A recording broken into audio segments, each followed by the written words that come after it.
Well, welcome back, folks. J-Land Bio here. We talked a little bit last time about different units of pressure in Dalton's law and the ability to convert between all of those different units. Well, today we're actually going to start breaking into relationships between different properties of gases. So when I refer to relationships, I would say something like pressure goes up, volume goes down, something along those lines. And we'll look at numerical relationships as well between all of those different properties we're going to look at. A couple of our learning targets for this particular video. Hopefully by the end you should be able to explain the relationship between pressure, temperature, volume, and the amount of a gas. And you should also be able to perform a variety of calculations directly related to these relationships. We've got some key vocabulary terms here. We've got what looks to be quite a few different laws, but if you know the combined gas law, you really know all of these laws. So let's talk a little bit about them. We have Boyle's law, Charles' law, Gay-Lussac law, Avogadro's law, combined gas law, and a new temperature unit known as Kelvin. So one thing we're going to look at, like I said, is the relationships between different properties of a gas. And one relationship we would look at is volume and pressure. Now, as the volume of a gas decreases, the pressure increases, and vice versa. So think if you compress a gas, like in the example here on the right. As we push the gas into a smaller area, the force that gas exerts on the outside increases. Think like a balloon. When you reduce the volume of the balloon by squeezing it, it creates more pressure on the outside of the balloon, so eventually it will pop. Now this is known as Boyle's law, which says that when we multiply the pressure and volume of our initial gas, that it should equal the pressure times the volume of our second gas. That is, they're inversely proportional, so they become multiplicative. It's a hard word to say. Let's make that the word of the video. Good luck trying to write that down. Anyways, the only key thing to remember here is that your volume and pressure units must be the same. So essentially what I'm going to do here is I'll give you 3 out of these 4 variables. You just simply solve for the one I don't give you. Let's take a look at a practice problem. A sample of nitrogen gas has a volume of 140 milliliters with a pressure of 0.947 atm. What will the volume of the gas be if the pressure is increased to 0.988 atm? So let's take a look at what information we have here. We have a volume and a pressure, and we have a second pressure. Okay, so let's go ahead and label these. We'll label this V1 since it's the first volume, and we'll label this P1 since it's the first pressure. We're also given a second pressure, and then the question is asking for what will the volume of the gas be. That volume is V2. So now all we do is we just plug it into our equation and solve. Remember, because we're using pressure and volume, we're going to use Boyle's law. So to write this out, remember that P1 times V1 equals P2 times V2. So the initial pressure, 0.947. The initial volume is 140.0 milliliters. We're going to set that equal to the second pressure, which is 0.988, and then the second volume is unknown. Now keep in mind that these units need to be the same, so my unit for volume is milliliters, so my answer will be in milliliters. The pressure is in atm on both sides, so we're good. If this were in, let's say, psi, you would have to go through and convert that to atm to make sure that the units are the same on both sides. So in order to isolate V2 by itself, we just divide both sides by 0.988 and solve algebraically. Our answer should have 3 significant figures in it. So our second volume is equal to 134.2. Oh, sorry, 3 significant figures. Milliliters. Let's move on to the next equation. The next relationship we are going to look at is the relationship between volume and temperature. As the volume of a gas increases, the temperature increases, and vice versa. Okay? So this is a directly proportional equation where if the volume decreases, the temperature decreases, or the temperature decreases, the volume decreases. Think about tires. Usually you have to inflate your tires sometime during winter because the volume of the air that is inside of the tire decreases as the temperature outside decreases. So we're going to take a look at this in just a moment. Your units in volume and temperature must be the same as well. Again, this is known as Charles' Law, if I forgot to mention that. Now, the key thing here is that our temperature cannot be negative, so that eliminates some scales. We know that Fahrenheit can have negative temperatures as well as Celsius. So what we're going to look at is a temperature scale known as Kelvin. Kelvin's very easy to calculate. We just take whatever the temperature is in Celsius and we add 273.15 to it, giving us Kelvin. So we use that for our temperature as we go through and complete these types of problems. Again, let's take a look at a sample problem. A container of oxygen has a volume of 329 milliliters at a temperature of 21 degrees Celsius. What volume will the gas occupy if the temperature is raised to 40 degrees Celsius? So let's take a look at the information that's given here. We're given an initial volume and an initial temperature. We're given a second temperature. And the question is asking for the second volume. So we have V1, we have T1, we have T2, and we're looking for V2. So again, this will be a Charles's Law problem as we are only given volume and temperature. That's a good thing to remember. If you're having trouble remembering what type of laws to use here, just look at what variables you're given. And I'll actually show you a little bit of a shortcut here towards the end. So let's go ahead and think about how we're going to plug these in.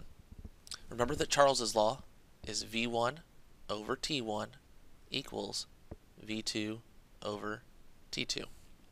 Okay? Now, also remember that temperature cannot be in Celsius. It has to be in Kelvin. So in order to get our T1, we're going to need to take 21 plus 273.15. And in order to get T2, we're going to need to take 40 plus 273.15. Then we should be able to plug these into our equation, cross multiply, and solve. So our V1 is 329 milliliters. Our T1, when we add it all together, is going to be 294.15 Kelvin. We're going to set that equal to V2, which is our unknown, and then it's going to be 313.15. So what we would do here, just like a simple math problem, is we would cross multiply and then isolate V by itself. So we'll take 329 times 313.15 and divide that by 294.15. We need three significant figures in our answer, so our V2 is going to be 350 milliliters. Okay? Simple enough. Now, if the question asked you, hypothetically, for something related to temperature, make sure you read the question and know what the question is asking for. So sometimes I may ask for the temperature in Kelvin, so you would just leave the answer as is. If you were solving for a temperature using this equation, and I needed the temperature in degrees Celsius, you would have to take the Kelvin and subtract 273.15 in order to get your answer. Let's move on to the next problem. Let's move on to the next equation. The relationship between pressure and temperature is the same as volume and temperature. As the pressure of a gas increases, the temperature increases. So if the temperature in a balloon or a tire goes up, the pressure that's exerted on the outside goes up as well. Kind of makes sense because those molecules are moving at a faster rate. We learned that in kinetic molecular theory.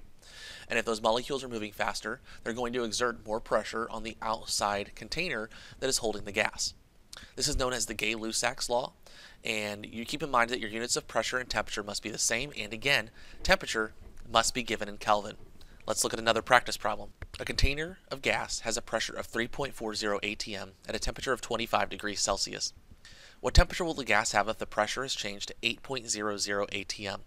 So again, let's identify what is in the problem here. We have an initial pressure and an initial temperature, and we also have a second pressure. And the question is asking for the temperature of the gas once it is changed. Notice that everything in these types of problems has something to do with the gas changing. You have two of the same variable. Okay, it's really important when we start getting into some more complex problems and understanding what formula to use when. But anyways, so here we're going to use our formula, P1 over T1 equals P2 over T2. Promise that's a 2. We're given our initial pressure and our initial temperature. Notice that it is in Celsius, so we will need to convert to Kelvin. We're also given a second pressure, and we need to solve for our second temperature. Now, it does not give us units. However, we should assume that the units that the question is asking for are the same as the temperature units that we start with. So this will add a little twist to this problem. Let's go ahead and plug in our numbers. So we're going to have 3.40 divided by, and then remember, we need to convert to Kelvin. So it's going to be 25 plus 273.15. And we're going to set that equal to 8.00 over our second temperature. So all we need to do now is cross multiply and then isolate T2 by itself. So what we should get for T2 is we'll wait for significant figures until the end. So we have 701.5 Kelvin. Now remember, we probably want to get this into degrees Celsius, as that's what the first part of the question has temperature in terms of its unit. So to solve for that, instead of adding 273 to get to Kelvin, we are going to subtract 273.15, and that'll give us our answer in Celsius. With this, we're only going to want two significant figures in our answer, so we're going to get 430 degrees Celsius. Okay? The actual number is 428.35, but we need to make sure we round to correct significant figures. All right? So be careful with this. Make sure you give us the unit. If the unit is not given in the problem, give the unit that is given in the first part of the problem. Let's do a few more equations. Our next equation has to do with pressure and temperature, and again, these are directly proportional. As the amount of gas increases, the volume increases. It would make sense that if there is more of a gas, that the volume of that gas would take up more space. This is known as Avogadro's law, and again, units of volume must be the same. Now, since we're dealing with moles, which is represented by the letter N, totally makes sense, I could give you something in grams and ask you to convert that into moles, or I could ask you, give you three of these variables and ask you how many grams I would get at the end. So what you would do is then you would solve for moles and then use the molar mass to be able to convert into grams. Yes, I am an evil human being. Let's move on to a practice problem.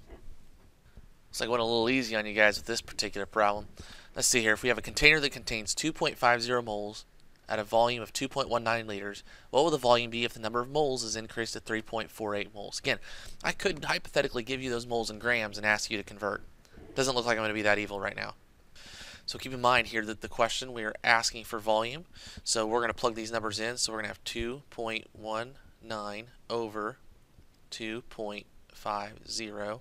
We're going to set that equal to our second volume over 3.48. Again, we're going to cross multiply and divide in order to solve for V2.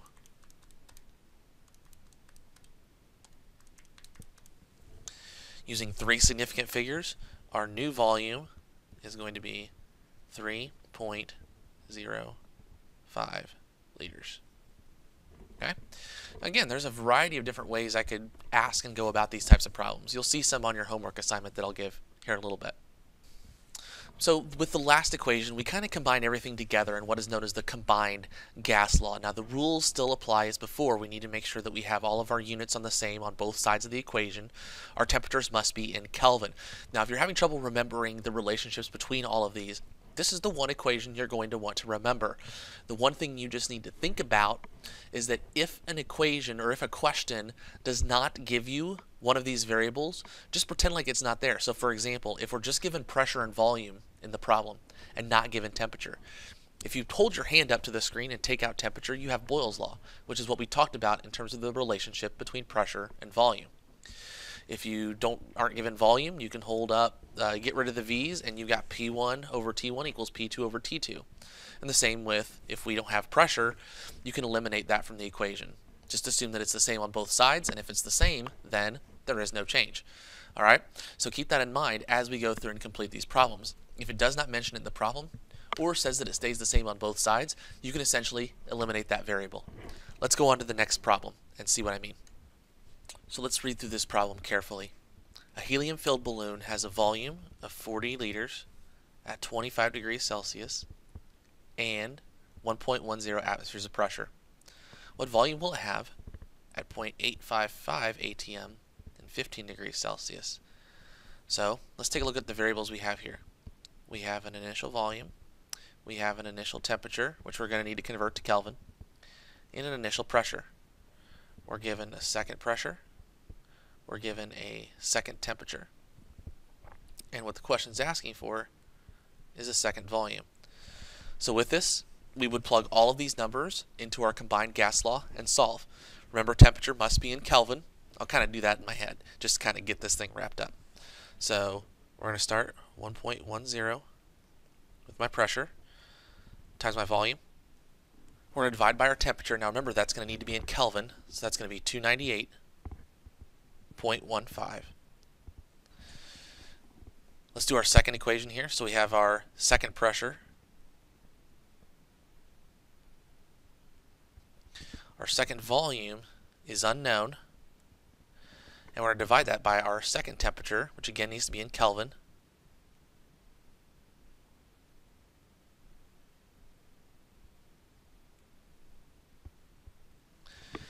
And again, now our work is just algebra. We plug these numbers in, we cross multiply, and then we isolate v squared by itself. So our new volume is going to be, using three significant figures, 49.7, and our unit, same as what's up here, is liters. Okay? So again, once we get everything set up, just plug them in and solve algebraically for what you don't know. So again, a little bit longer video here, but some of the math is really important for us to be able to understand. And hopefully you understand that there are several relationships between pressure, volume, temperature, and the amount of a gas. Make sure you remember to convert that temperature into Kelvin. These equations are dealing with gas that is changing. Okay, so you notice that we're given two pressures, two volumes, two temperatures. Something is changing in the problem. That's going to be really important when we look at our next video and try to figure out what's going on with that. So hopefully you guys have a great day. We will talk to you later. And this is JLand Bio, signing out.